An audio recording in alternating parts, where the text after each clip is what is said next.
Добар ден. Од денеска до 31 август ќе трае огласот за рурален развој на кој може да аплицираат сите општини во Македонија. Ова е веста со која ги започнуваме вестите. Гледајте не.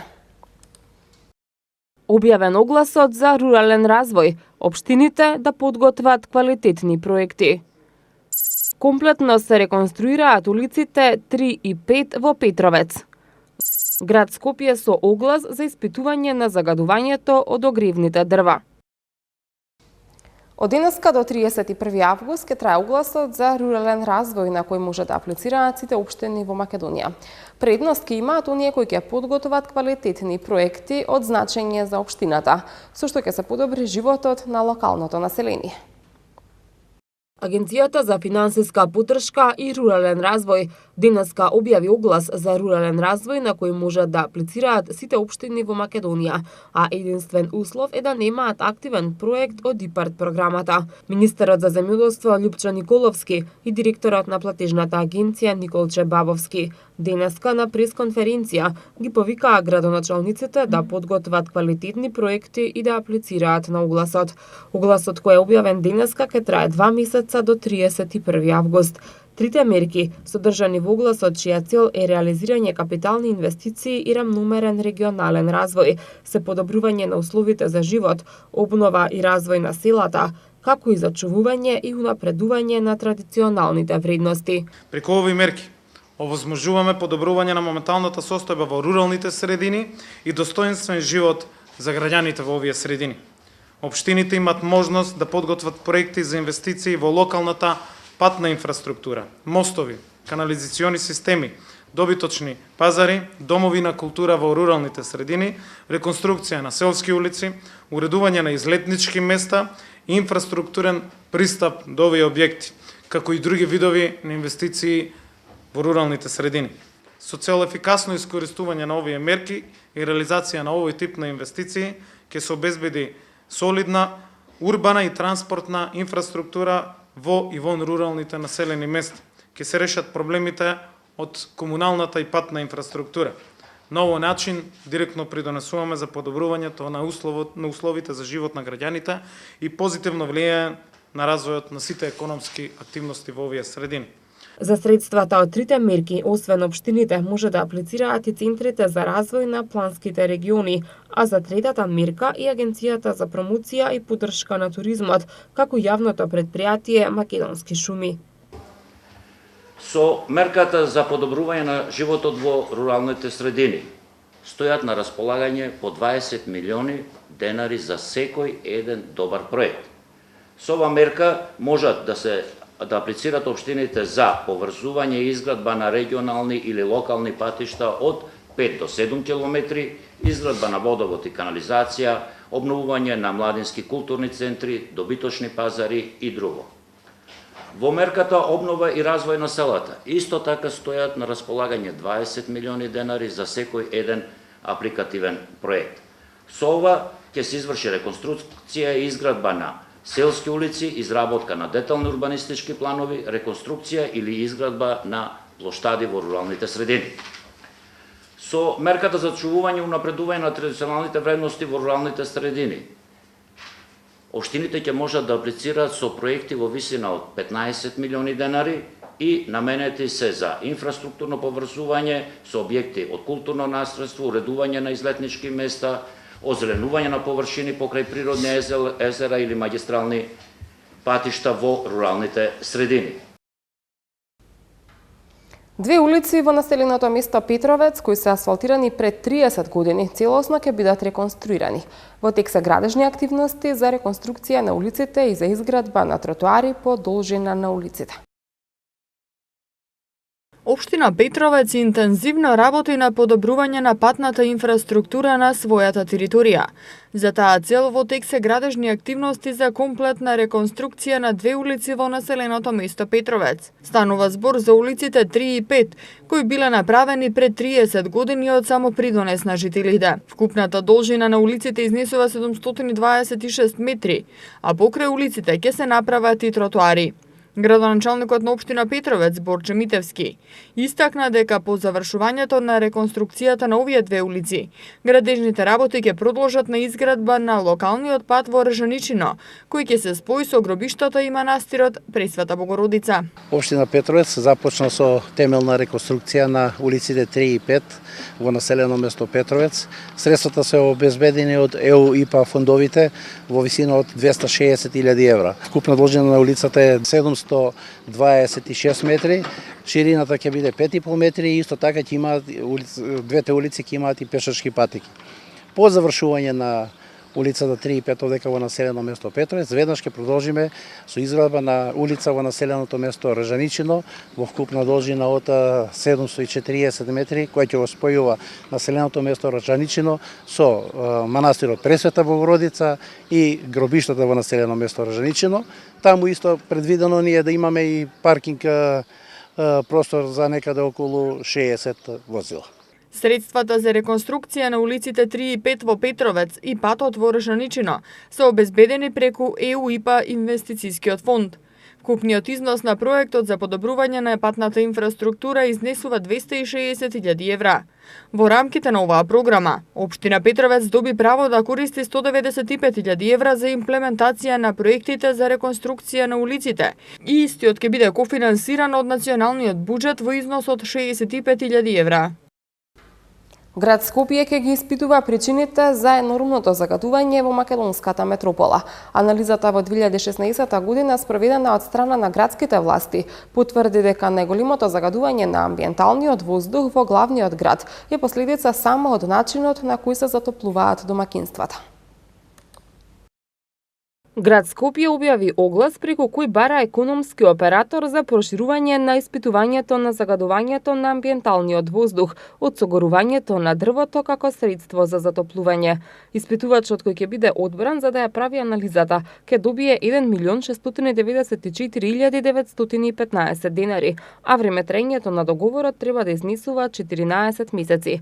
Кандидатот треба да има акредитирана лабораторија за технички испитувања и соодветна опрема за мерење на PM10 честички и мерење на концентрацијата на левоглукосан во тој состав. Анализата во 2016 година спроведена од страна на градските власти потврди дека најголемото загадување на амбиенталниот воздух во главниот град е последица само од начинот на кој се затоплуваат домакинствата. Тогаш екологистите реагираа дека е добро што за прв пат по толку години градските власти јавно проговорија дека начинот на кој се затоплуваат домакинствата е најголем причинител за загадувањето на воздухот, па во таа насока апелираат државата да ги понуди најдобрите алтернативи за да се спречи овој проблем.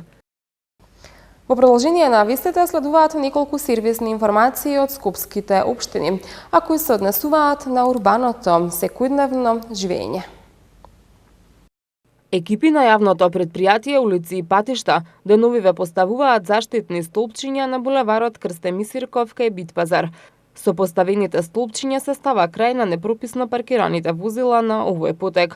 Со уредувањето на овој простор ќе се реши долгогодишниот проблем со хаосот на овој потек кај Битпазар и ќе се овозможи нормално одвивање на сообраќајот за сите учесници, пешаците, велосипедистите и возачите. Од утре до сабота во периодот меѓу 23 и 4 часот во Скопје ќе се спроведе првата фаза од прскањето против комарци. Ако временските услови не ја дозволуваат предвидената дезинсекција, процесот ќе се изврши кога ќе бидат поволни. Градот Скопје апелира пчеларите навреме да ги преземат потребните мерки за заштита на пчелите. Поради уличен дефект од фи 200 мм на улица Буталска во близина на полициската станица Бутал, без водоснабдување утре ќе останат корисниците од дел од улицата Хошимин, улицата Марко Крале, Љубо Петровиќ, Дабница, Мрежница, Зуфер Мухиќ, Коле Канински, Призранска, Галичник и улицата Мустарска во општина Бутал. Според известувањето од јавното претпријатие Водовод и канализација, прекинот е предвиден од 9 часот. Во периодот од 9 до 13 часот, утре без електрична енергија ќе бидат корисниците на дел од улицата Московска во општина Карпош. Без струја од 12 до 13 часот и 30 минути ќе бидат корисниците од Горно Нерези, етно село во општина Карпош и селата Крушопек и Горни Крушопек во општина Сарај. Со хуманитарната коријада која се одржа во паркот Шопен и со концерт на градскиот дувачки оркестар, вчера вечер започна традиционалната културна манифестација Три круши. Во рамки на манифестацијата предвидени се настапи на Дани Димитровска и Миле Кузмановски. Со два концерта на градскиот дувачки оркестар при МКЦ и културно-уметничкото друштво Китка, синоќа свечено беше отворено културното лето Три круши 2018. Дувачкиот оркестар при МКЦ и понуди на публиката незаборавно доживување. Од сцената на Три круши одекнаа светски популарни музички хитови во нивна адаптација. Потоа следеше голем концерт на културно-уметничкото друштво од Рачево Китка, кој настапот го започнаа со изведба на нивното традиционално оро Драчевка. Следниот настан од Три круши 2018 е закажан за вчетврток, кога ќе настапат Александар Митевски и DJ Фичо.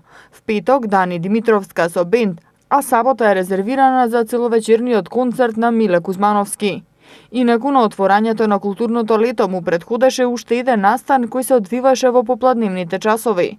Во паркот Шопен се одржа хуманитарна коријада на која посетителите купуваа од изложените бели печива, изработени од активот на жените пензионерки од Кисела вода, а собраните средства од продажбата се наменети за хуманитарни цели.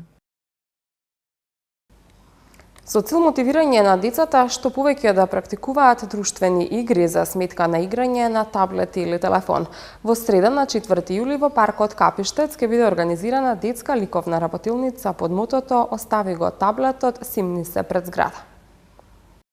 На 4 јули во среда во 18 часот во паркот Капиштец се организира една поинаква детска ликовна работилница со наслов "Остави го таблетот, симни се пред зграда".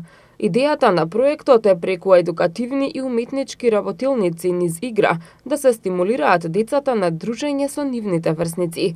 Организаторите најавуваат ликовни, театарски и музички работилници за деца во текот на летните месеци, кои ќе ги водат искусни професионалци кои работат во овие области. Вклучувањето на децата во уметноста е клучно за нивната креативност и општиот развој, а влогот во здрави и креативни деца е наш влог во подобра и одржлива иднина, велат организаторите од општина Центар. На децата им се потребни многу можности за креативна игра и размислување, кои помагаат за здрав психофизички развој. Тоа нема да го најдат играјки на таблетот. Затоа, родители и деца, убавите летни денови, поминувајте ги колку што можете повеќе надвор од вашите домови во природа. Со цел овозможување на децата со посебни потреби од социјално ранливите категории правилна исхрана, Art of Living Македонија организира хуманитарна акција за собирање на храна без глутен, која што според експертите би им помогнала во третирањето на болеста. Art of Living Биошоп Центар за ајурведа, јога и медитација и програмата на Звездички организираат донаторска акција за прибирање на средства за набавка на безглутенска и безказениска храна и спроведување на едукација за користење на ваквиот вид на исхрана. Овие производи ќе бидат донирани на семејствата со деца со посебни потреби, кои ги вклучуваат следниве состојби: аутизам, АДХД, дисфункционален развој и останати состојби кои имаат препорака и потреба за менување на исхраната во овој правец. Според организаторите, акцијата се организира со цел да им се помогне на овие семејства, бидејќи потребата за ваква храна е една од поважните аспекти во третирањето на овие состојби, а воедно и помош на семејството во едукација за начин на подготовка на овие производи, кој понатаму треба да остане како константен начин на исхрана за децата. Во состав на оваа акција ќе се одржат и работилници од страна на познат нутриционист со долгогодишно искуство во работа со деца со вакви состојби, едукативни работилници, работилници за самопомош и запознавање на семејствата со општите информации за посебноста на ваквиот вид на исхрана и подготовка на сите производи кои ќе бидат во пакетот со производи. Како што соопштуваат организаторите, целта е да се соберат средства за набавка на пакети со храна во вредност од 3000 динари по пакет за најмалку 50 семејства, а донациите може да бидат во форма на прехранбени продукти или парични средства. Донацијата на храна може да се остави во продавницата на Art of Living на улица Свети Климент Охридски во Скопје. До утре температурата ќе биде во пораст, но и понатаму ќе има услови за попладневна краткотрајна нестабилност, претежно во планинските подрачја. Во среда се очекува приодно необлачување и малку посвежо време со нестабилност на северот. Потоа, до викендот ќе биде претежно сончево, но ветровито. Утре максималната температура ќе го достигне 31 степен. Во среда и четврток до 33 степени, додека во петок температурата ќе го достигне 28 степен. Временската прогноза беше и последната информација што ја подготвивме за ова издание на Урбаните вести. Ви благодарам на вниманието. Довидување.